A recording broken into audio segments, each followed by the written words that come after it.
औज़ुबिल्लाहि बिस्मिल्लाहिर्रहमानिर्रहीम।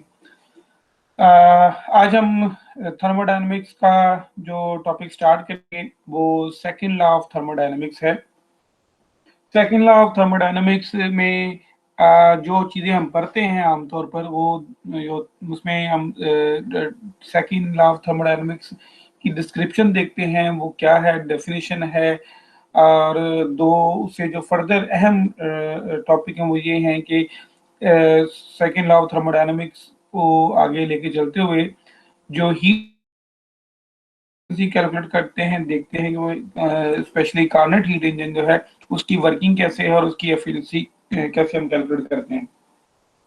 उसके अलावा एक famous expression second law of thermodynamics में ही रहते हुए हम ड्राइव करते हैं जो कि क्लासियस इनइक्वालिटी कहलाती है। आम रूटीन में जब फिजिकल क्लासेस हो रही होती हैं तो मेरी प्रैक्टिस ये है कि सेकेंड लॉ ऑफ थर्मोडायनेमिक्स को डिस्क्राइब करने के बाद उसका ब्रीफ इंट्रोडक्शन देने के बाद हम derivation of efficiency of second Carnot heat engine की तरफ चले जाते हैं। कार्नट हीट इंजन की वर्किंग और कार्नट हीट इंजन की जो एफिशिएंसी है उसकी कैलकुलेशन की तरफ चले जाते हैं। लेकिन वो थोड़ा सा काम मैथमेटिकल डेरिवेशंस है, तो मेरी कोशिश यही है कि अभी हम उसको स्किप कर दें और जब face to face classes start हो तो मैं तब आपको करवाऊं, क्योंकि वो ताकि आप लोगों को समझने में आसानी हो। तो आज फिर हम सेकंड लॉ ऑफ थर्मोडायनेमिक्स की का इंट्रोडक्शन देखेंगे और साथ ही साथ इसमें जो क्लासियस इनइक्वालिटी है उसको देखेंगे, वो क्या है, उसकी डेरिवेशन करेंगे। तो स्टार्ट करते हैं सेकंड लॉ ऑफ थर्मोडायनेमिक्स। इसके बारे में थोड़ा बहुत इंट्रोड्यूस करवाता चलूं। Second law of thermodynamics, this law basically gives the birth to entropy. It gives the concept of entropy. Second law states that the change in the entropy in the universe can never be negative. कि ये एक physical parameter है जो कि कभी भी उसका जो चेंज है कभी भी नेगेटिव नहीं होता, यानी कि ये कम नहीं होती। नेवर बी नेगेटिव का मतलब है कम नहीं होगी, या तो कांस्टेंट रहेगी या बढ़ेगी। Second law of thermodynamics establishes the concept of entropy as a physical property of thermodynamics system. दो मुख्तलिफ फेमस फार्मूलेशंस हैं, स्टेटमेंट्स हैं जो सेकेंड लॉ ऑफ थर्मोडायनामिक्स को डिस्क्राइब करने के लिए इस्तेमाल की जाती हैं। इनमें एक क्लासियस स्टेटमेंट है और दूसरी केल्विन प्लैंक स्टेटमेंट है। क्लासियस स्टेटमेंट क्या है? It is impossible for heat to move by itself from a low temperature reservoir to a high temperature reservoir. Clausius statement में क्या है कि हीट खुद ब खुद उस पर कोई वर्क ना किया जाए अगर, तो वो कभी भी लो टेम्परेचर रेजरवायर से हाई टेम्परेचर रेजरवायर की तरफ मूव नहीं करती। मसलन अगर आपके पास दो डिफरेंट रेजरवायर्स हैं, इनमें से एक का टेम्परेचर कम है और एक का टेम्परेचर ज्यादा है और वो थर्मली इन कॉन्टेक्ट हैं with each other, then it is impossible कि वो खुद खुद without your efforts, without your work, without external efforts वो heat from low temperature to high temperature move करना शुरू कर दी, यानी कि लो का टेम्परेचर मजीद कम होना शुरू हो जाए और हायर का टेम्परेचर मजीद बढ़ना शुरू कर दे। ऐसा नहीं होता। This is the one of the statement for the second law of thermodynamics. Kelvin-Planck statement: it is impossible for a system to receive a given amount of heat from a high temperature reservoir and to provide an equal amount of work as an output. Alternatively, heat engine cannot have a thermal efficiency of 100%. अब ये दो statements हमने पढ़ी। बज़ाहिर इनकी जो language है वो समझने में कुछ मुश्किल नहीं है, लेकिन इसको इस चीज के साथ जोड़ना कि जैसे मैंने अभी शुरू में कहा कि second law of thermodynamics gives the birth to entropy, gives the concept of entropy. तो इस चीज को, इन दो स्टेटमेंट्स को कैसे, इन दो स्टेटमेंट से हम ये मतलब अखज़ करें कि यहाँ पे एंट्रोपी की तरफ इशारा है या एंट्रोपी क्या होती है यहाँ पे बताया गया है। देखिए, पहली स्टेटमेंट को अगर हम देखें तो कहा गया है कि हीट खुद लो टेम्परेचर से हाई टेम्परेचर की तरफ नहीं जाएगी। तो अब जब आपको ऐसा करना पड़ेगा कि उसे खुद से या एक्सटर्नल अगर एनर्जी यूज करते हैं to move heat from low temperature to high temperature otherwise, then that energy utilized to do so is totally waste of energy. So it will go to wastage. So this is why ये जो energy का ज़िया है, energy का ज़ाया जो होना है, that indicate give indication for entropy. Kelvin Planck statement, Kelvin Planck statement क्या है कि जैसे अभी हमने पढ़ा कि impossible of system to receive a given amount of heat from an high temperature, यानी कि एक इंजन है, कोई मशीन है, वो हाई टेम्परेचर से कुछ हीट लेती है और उस हीट को वर्क डन में कन्वर्ट कर देती है। जितनी हीट थी उतना ही वर्क डन मिल जाता है। आपको जैसे कि पता होगा कि हीट और वर्क डन के यूनिट सेम होते हैं, joules. Joules commonly use for heat as well as for work. So जो हीट ली जा रही है, जो इंजन हीट ले रहा है for high from high temperature as well, वो उसका इक्वल जो पार इक्वल है जो है वो वर्क डन इक्वलेंट जो है वर्क डन में कन्वर्ट नहीं कर रहा, बल्कि इसका मतलब है कुछ ना कुछ वो इसका जाया कर रहा होगा। अल्टरनेटिवली इस दूसरे शब्दों में कह लें कि engine can not have thermal efficiency of 100%। अब इसको देखते हुए हम एंट्रोपी को थोड़ा सा प्रॉपर्ली डिस्क्राइब कर दें। Degree of disorder randomness in the system is called entropy. It is represented by S and its units are joules per Kelvin. यहाँ पे आगे जो हम अगला टॉपिक जो हम करेंगे ये था something somehow about entropy and second law of thermodynamics. अब यहाँ से हम आमतौर पर कार्नेट हीट इंजन को लेकर चलते हैं, उसकी वर्किंग देखते हैं और उसकी एफिशिएंसी कैलकुलेट करते हैं। लेकिन यहाँ पे चूंकि अभी हम उस पार्ट को स्किप कर रहे हैं वक्ती तौर पर, तो लिहाजा यहाँ पे ये बताया गया है, एक डायरेक्ट बता दिया गया है, relationship between heat energy and efficiency is eta is efficiency is equal to W over Q1, where W is the equal amount of work which you obtain from the engine and Q1 is the amount of energy given to the system for that work W. So आमतौर पे होना ये चाहिए था कि जो W है that should be equal to Q1 ideally. But according to the second law of thermodynamics, according to Planck's Kelvin Planck statement, Kelvin Planck formulation, we know that Q1 is not totally converted into the work W. So this is why W is always less than at least equal or at least less than W is always less than Q1. तो अगर ये ideally होता तो W is equal to W must be equal to Q1. But we know that we are not in physically, in practically it is not equal to W is not equal to Q1. तो लिहाजा eta is the efficiency and Q is heat energy. और अगर W और Q बराबर होते तो W और Q1 equal 1, answer 1 आ जाना था और एफिशिएंसी निकालते परसेंटेज में तो से हमने 100 से मल्टीप्लाई कर देना था, तो आपके पास एफिशिएंसी इन परसेंटेज आ जानी थी। अच्छा, अब आगे क्लासियस इनइक्वालिटी की तरफ चलते हैं। जैसे कि अभी हमने देखा कि पीछे एक फार्मूला था एफिशिएंसी का, वर्क डन यानी कि output divided by input, input is the Q1। अब वो जो हमने डेरिवेशन इंशाल्लाह हम करेंगे उसमें हम देखेंगे कि जो एफिशिएंसी का फार्मूला है वो T1 minus T2 divided by T1 ही हम ड्राइव करेंगे। जबकि T1 और T2 क्या है, simply T1 is the temperature of higher temperature reservoir and T2 is the temperature of lower temperature reservoir. आमतौर पर हम जो टर्म यूज करते हैं हीट इंजन में वही होता है कि एक ही हीट इंजन को हम दो टेम्परेचर रेजर्वायर देते हैं। एक हाई टेम्परेचर रेजर्वायर होता है जिसका टेम्परेचर आमतौर पर हम T1 से डिनोट करते हैं, और एक लोअर टेम्परेचर रेजर्वायर होता है जिसका टेम्परेचर हम तो आमतौर पर T2 से डिनोट करते हैं। तो हाई टेम्परेचर रेजर्वायर का जो जिसको हम हॉट बॉडी या सोर्स भी बोलते हैं, और जो T2 है that is the temperature of lower temperature reservoir, इसको हम सिंक या कोल्ड बॉडी भी बोलते हैं। तो लिहाजा सोर्स का टेम्परेचर T1 है और सिंक का टेम्परेचर T2 है, और ये ध्यान में रखिएगा T1 is greater than T2।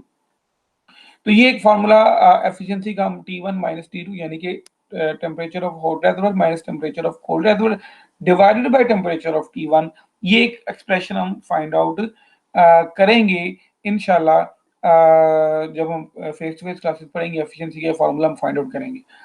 नीचे एक एफिशिएंसी का कोर फार्मूला दिया गया है, वो क्या है देखिए, अभी हमने आपने पिछली स्लाइड पे देखा, मैं दोबारा आपको दिखा देता हूँ।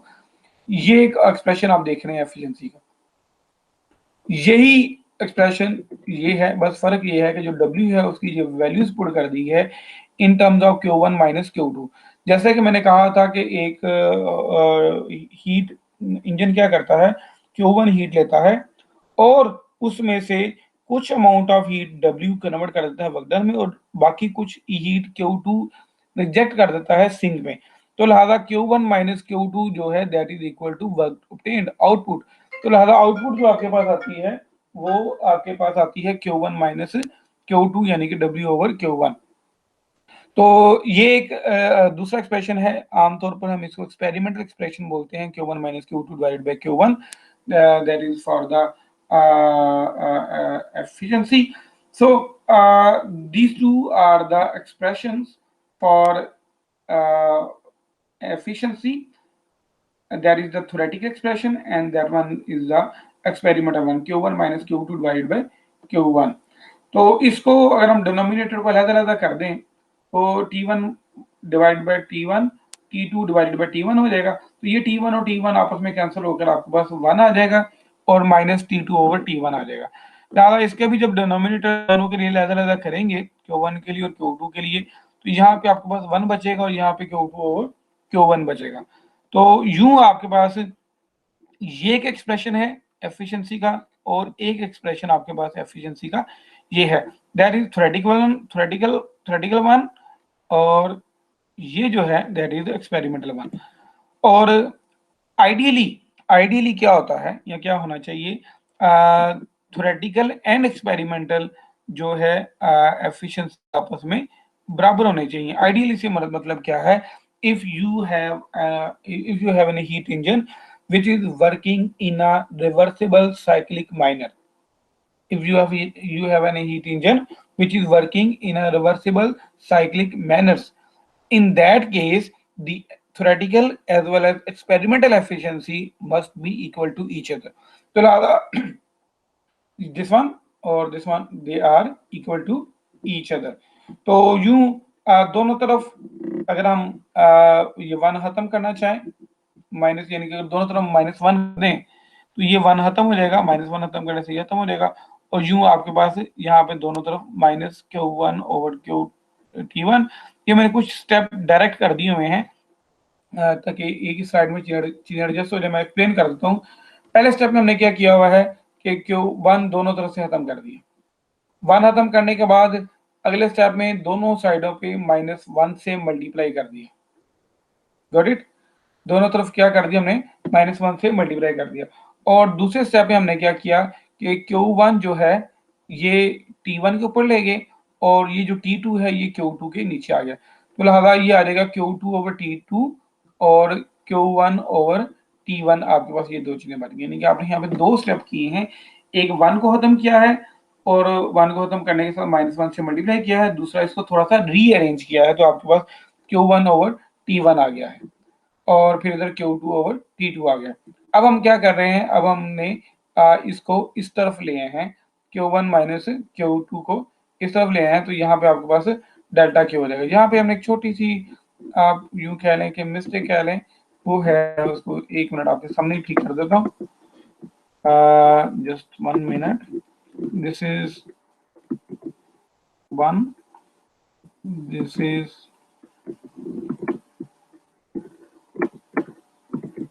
1 और 2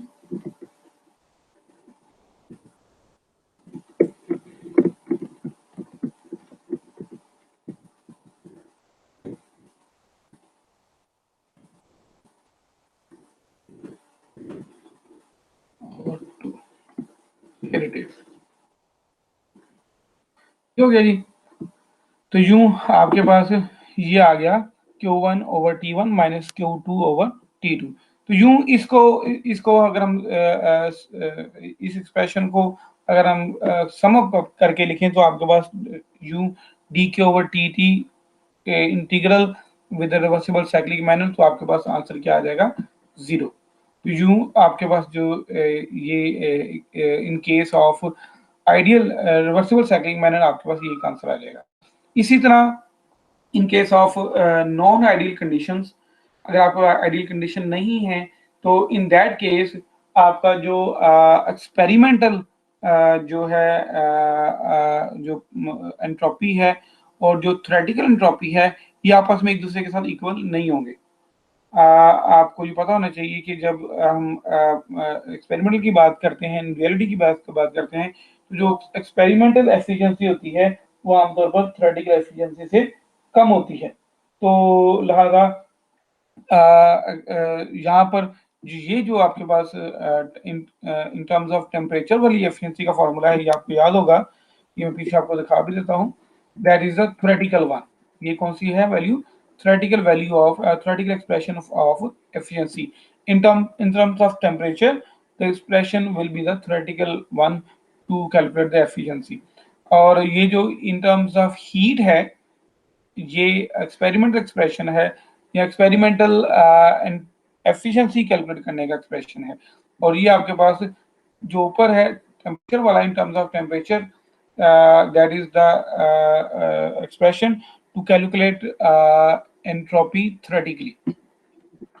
तो यूं यहाँ पे वापस आते हैं हम थ्योरेटिकल का। जैसे मैंने कहा था कि थ्योरेटिकल एफिशिएंसी ज्यादा होती है एक्सपेरिमेंटल वन से, तो लिहाजा यही हमने किया है यहाँ पर।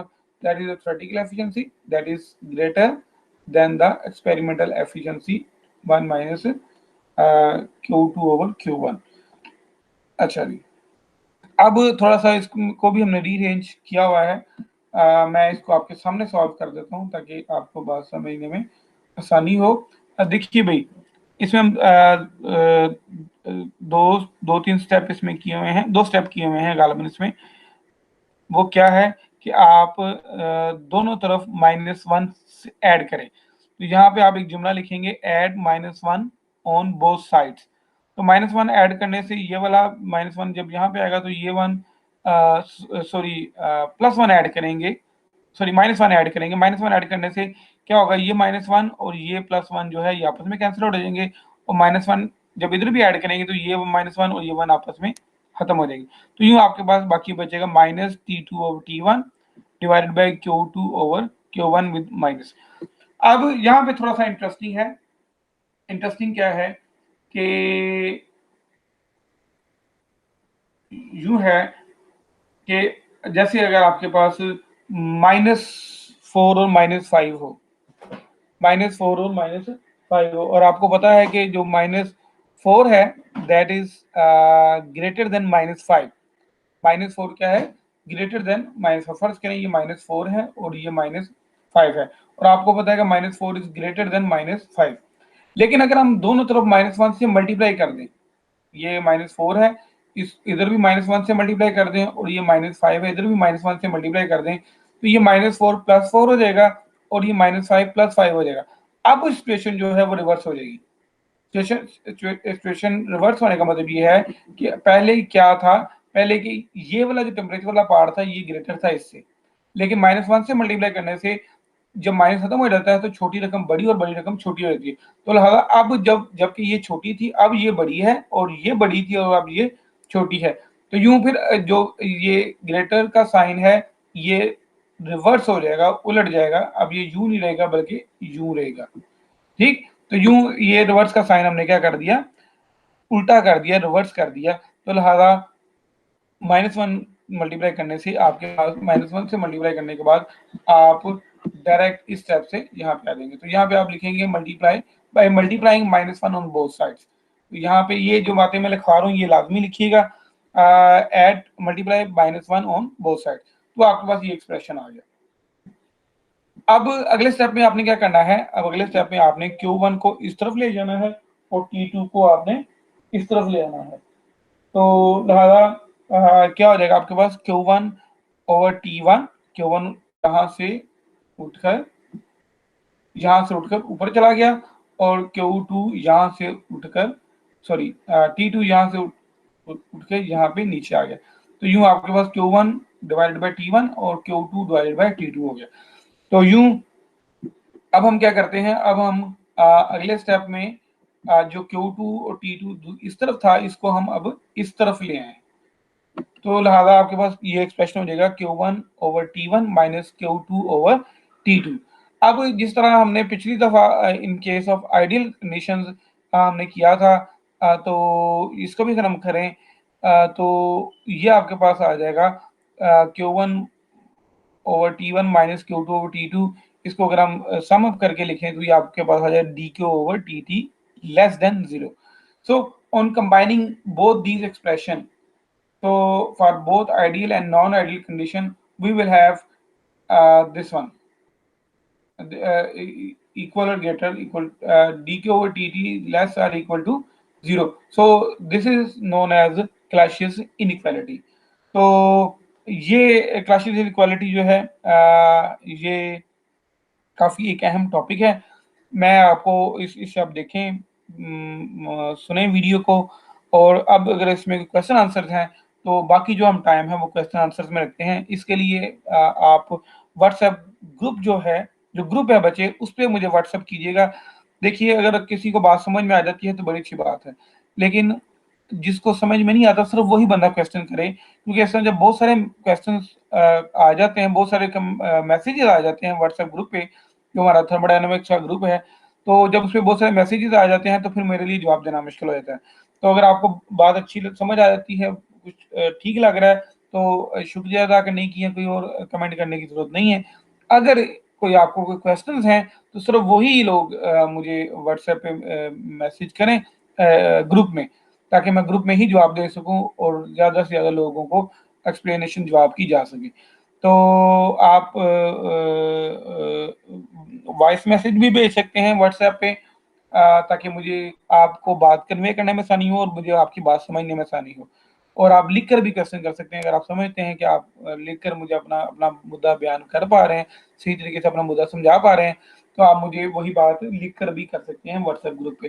पर्सनल पे चूंकि आपका नंबर मेरे पास सेव नहीं है, तो पर्सनल पे जब बहुत सारे मैसेज आते हैं तो वो कुछ नीचे चले जाते हैं, अगर मैं उस वक्त जवाब नहीं दे सका तो उनको ढूंढना, उनको एड्रेस करना थोड़ा सा मुश्किल हो जाता है।